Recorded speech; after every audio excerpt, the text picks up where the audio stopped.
mostrar você como faz no toca. Primeiro, faz o quê? Primeiro faz um triângulo no meio. Aperta bem, muito bem.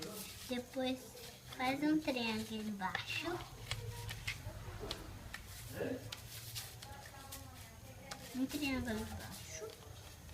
Depois faz assim no outro triângulo. Depois encosta, cruza ao meio, papel.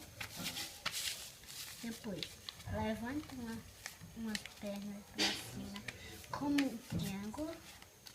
Levanta a outra perna. Você vai levantar.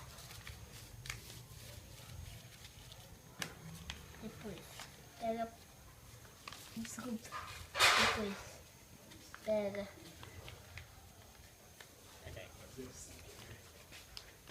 Olha aqui o jogo da velha. Olha o jogo da velha. Depois, Não. A gente vai ter que dobrar aqui. e aí, tá prontinho? Está pronto. Depois, só você segurar bem. Pegar de Esse errou. Vamos ao outro teste, vai?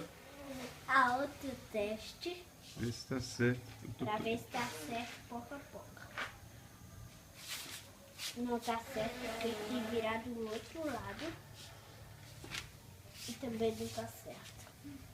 Pouco a pouco é muito difícil. É quase. Quase tocou. E esse aqui tocou pra Maria.